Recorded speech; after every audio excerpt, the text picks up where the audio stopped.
Խաղացուն սիրելի ավատագիցներ, հուսամ լավ եք այսօր, ասված եզի շատ օրհն է։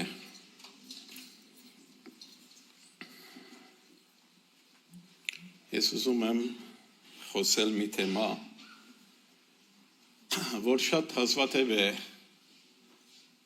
դա շոշափվում քարոզների ժամանակ քրիստոնեական շրջանակներում։ Բայց դա ես համարում եմ շատ կարևոր թեմա եւ այդ թեման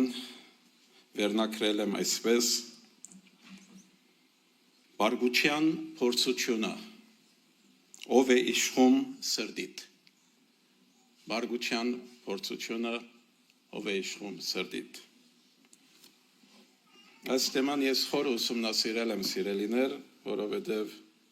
Ես ինքս հաճախ ընկնում եմ այս փորձության մեջ, հետևաբար ես այդ ուսումնասիրություններից ամփոփում եմ ձեզ ներկայացնելու, որովհետև շատ խորացել եմ դրա մեջ։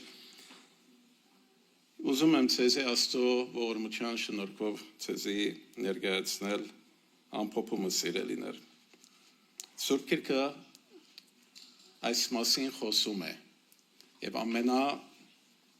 Արտահայտված համարը բոլորդ գիտեք Եփեսացիներու 4-րդ գլուխ 26-րդ համարն է։ Եփեսացիներու 4-րդ գլուխ 26-րդ համարը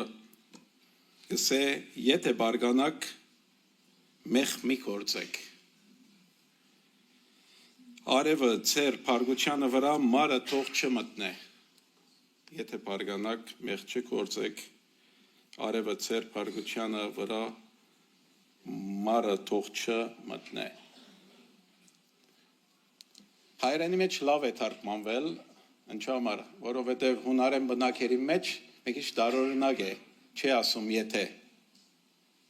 Բնակերի մեջ ասում է բարգացեք, բայց մեղ մի գործեք։ Բայց որովհետև դա դժվար է հասկանալ, կարող մարդը իր հաշվին դա հասկանալ, հայերենի մեջ եթեն դրած է, ինչ որ ես համաձայն եմ դրա համար։ Այսինքն չի ասում բարգացեք, բայց ցույց է տալիս, որ բարգությունը բնական արձագանք է մարդու ներսիտին, այդ զգացումը մարդու ներսիտին կա եւ եթե բարգանակ մեղ մի գործեք։ Եվ հետո շարունակում է ասում է, որ արևը թող մարը չի մտնե ձեր բարգուչյանը վրա։ Այս խոսքը սիրելիներ առաջին հայացքից Բարս հորթոր է թվում, բայց իրականում այն բացահայտում է մարդու ներաշխարի ամենախոր բայկարներից մեկը։ Այն չի ասում մի բարգացեք, այդպես չի գրած, ասում է եթե բարգանակ մի մեղանչեք։ Այսինքն խնդիրը բարգությունը չէ, այլ այն, թե ինչ դեղի է ունենում մարդու սրդում այդ բարգության պահին։ Բարգությունը սիրելիներ սահմանագիծ է։ Բարգությունը այն գետն է, որտեղ մարդը կանգնում է երկու ճանապարհների միջև։ Մի կողմում մարմնավոր արձագանք Եսի արձագանք, ինքնապաշտպանություն, անմիջական ռեակցիա, իսկ մյուս կողմում ճշմարտություն, հոգևոր գիտակցություն, ինքնատիրապետում։ Այդ պահին մարդը պարզապես չէ, որ բարգանում է, նա ընտրում է, թե ում իշխանության տակ է գտնվում իր սիրտը։ Բարգությունը սիրելիներ բացահայտում է մարդու սիրտը։ Բարգությունը երբեք պատահական չէ։ Այն միշտ ցույց է տալիս, թե ինչ կա մարդու ներսում։ Եթե ներսում կա հպարտություն, Բարգությունը դառնում է վիրավորանք։ Եթե կա վախ, այն դառնում է պաշտպանական ագրեսիա։ Եթե կա սեր եւ ճշմարտություն, այն դառնում է արդար ցավ,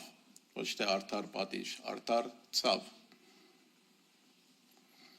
Այսպիսով, փառքությունը հայելի է, որտեղ մարդը կարող է տեսնել իր սրտի իրական վիճակը։ Արդար փառքություն եւ ինքնարդարության փառքություն կա, արդար փառքություն կա, ինքնարդարության փառքություն։ Շատ հաճախ մարդը խաբվում է հենց այստեղ։ Նա իր փառքությանը տալիս է արդարություն անունը, բայց երբ նա լինում է ինքնարդարացման փառքություն, սիրելիներ։ Արդար փառքությունը, սիրելիներ, ծագում է ճշմարտությունից եւ սիրույց։ Այն ուղղված է ոչ թե անձին, այլ ուղղված է խնդրին։ Այն չի ցկտում կործանել, բայց ցկտում է վերականգնել։ Իսկ գեղձ արդարացումը, այսինքն ինքնարդարացման փառքությունը, սիրելիներ,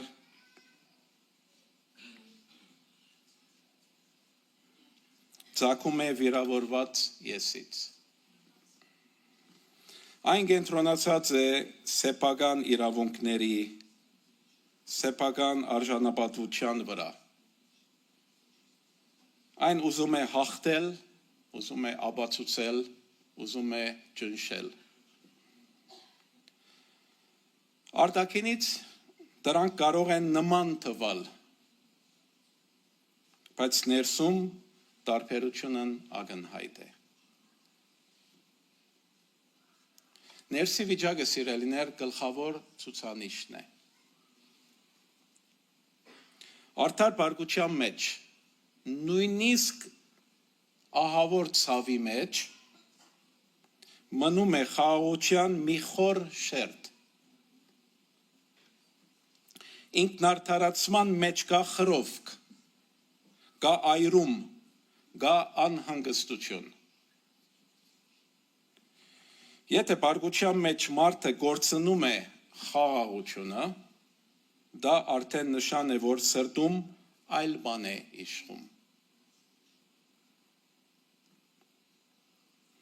Մեղքը երբ է սկսվում փառքության մեջ։ Մեղքը սկսվում է հենց համաձայնությունից։ Մեղքը չի սկսում ըսկացումից։ Փառքության ըսկացումը մարդ չի գա աշխարհում, որ դրա ներսիթին չգա։ Հիսուս նույնպես տաճարում փառքացավ, սիրելիներ, բայց դա արդար փառքություններ, կխոսենք դրա մասին։ Հետևաբար փառքության ըսկացումը չէ, որ մեղք է, այլ այն բահից, երբ մարդը ներսում համաձայնվում է իր փառքության հետ եւ արդարացնում է այն։ Այդ համաձայնությունն է, որ փառքություն է դարձնում խոսք, արարք, վիրավորանք եւ բաժանում։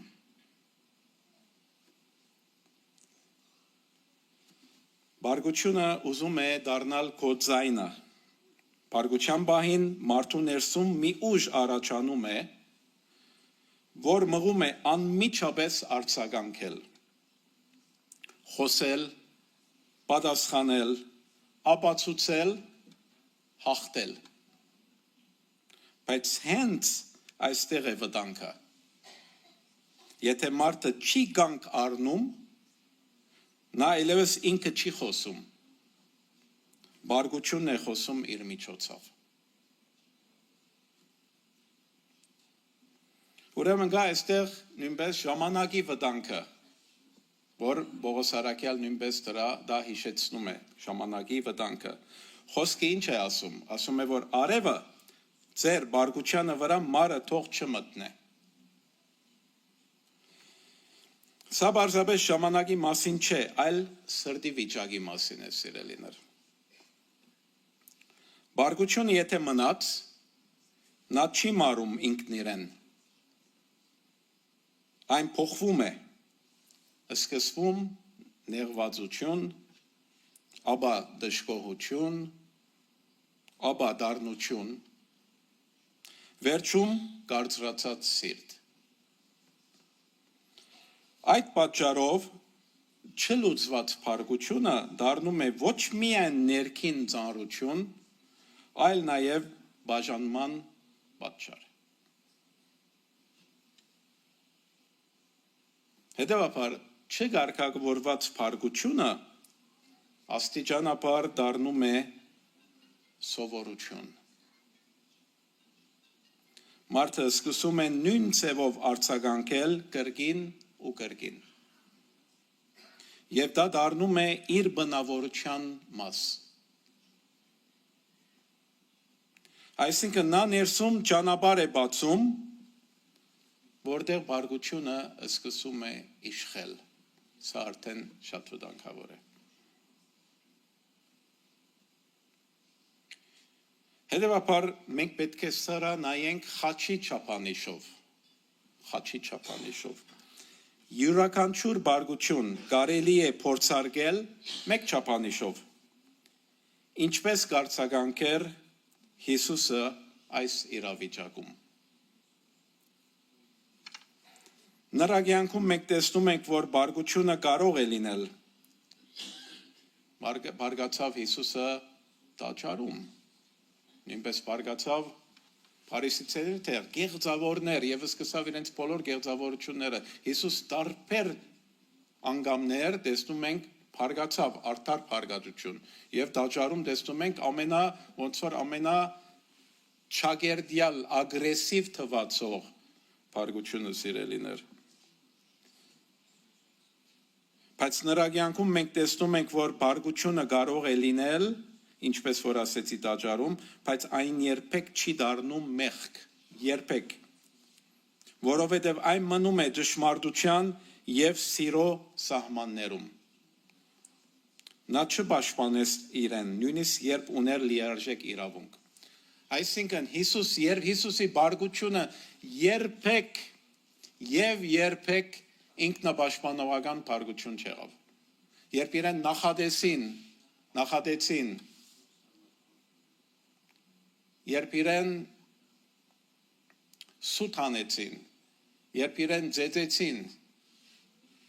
երբ իրեն թքեցին, խաչը հանեցին, ոչ մի մեղք չուներ, քառնուկի նման ինքը գնաց, երբեք իր անձը չպաշտպանեց։ Հետևաբար իր բարգությունը, այդ բարգության մոմենտները, որ ունեցավ, փոխում էին ճշմարտությունից, արդարությունից և սիրույց, բնավ իր անձի եսին հետ կապ չուներ, սիրելիներ։ Սա ցույց է տալիս, որ իրական ուժը ինքնապաշտպանության մեջ չէ, այլ ինքնատիրապետման մեջ է, սիրելիներ։ Հետևաբար ո՞րն է իրական ուժը։ Փարգանելը շատ հեշտ է, սիրելիներ, շատ հեշտ է։ Փարգությունը կառավարելը շատ դժվար է։ Իսկ իրական ուժը այն է, երբ մարդու ներսում կա կրակ, ճշմարտության կրակ, արդարության կրակ, բայց նա չի թողնում, որ այդ կրակը այրի ուրիշներին։ Սա արդեն հոգևոր հասունություն է, սիրելիներ։ Ամենախորը տարբերությունը հետևյալն է։ Արդար բարգությունը պատրաստ է խոնարհվել, նույնիսկ խաչվել, եթե դա ծառայում է ճշմարտությանը։ Ինքնարդարացման բարգությունը երբեք պատրաստ չի հրաժարվել իրենից։ Այն միշտ ուզում է, որ հենց ինքը ճիշտ դուրս գա։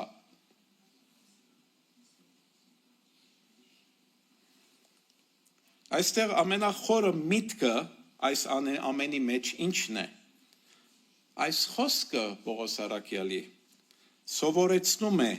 ոչ թե ամբողջությամբ ազատվել, բարգուչյան զգացումից, ինչու քանի որ այն մարդու բնական արձագանքն է։ Եվ Աստվածաշունչը խոսում է նաև Աստծո արդար բարգուչյան մասին, որպես սուրբ արձագանք մեղքին սիրելիներ։ Եվ մենք ստեղծվել ենք Աստծո պատկերով։ Այլ բարգուչյան մեջ չգործնել Աստծուն։ Ով է իշխում քո սրտում։ Քանի որ իրական խնդիրը բարգությունը չէ, այլ ով է իշխում մարդու սրտում այդ պահին, սիրելիներ։ Տեսնում եք, շատ կարևոր է այս նրբությունները մենք հասկանանք։ Խոսքս չեր կարելու համար վերջնական ամփոփում։ Արդար բարգությունը ծառայում է ճշմարտությանը։ Ինքնարդարացման բարգությունը, որը դա մարդկային բարգություն է, մարմնավոր բարգություն է, եսի բարգություն է, սիրելիներ, ծառայում է եսին ճշմարտության անունով։ Դրա համար տեսնում ենք Հակոբոսը առաջին գլխի 20-րդ համարի մեջ ինչ է ասում, ասում է, որովհետև մարդու բարգությունը, այսինքն մարդկային բարգությունը, մարմնավոր եսի բարգությունը, Աստծո արդարությունը չի կատարում։ Եվ ամենավտանգավորը բացահայտ մեղքը չէ, այլ այն, երբ մարդը իր բարգությունը անվանում է արդարացում, սիրելիներ։ Եվ այսքան։ Աստված օրհնի ձեր բոլորին, եկեք աղոթենք։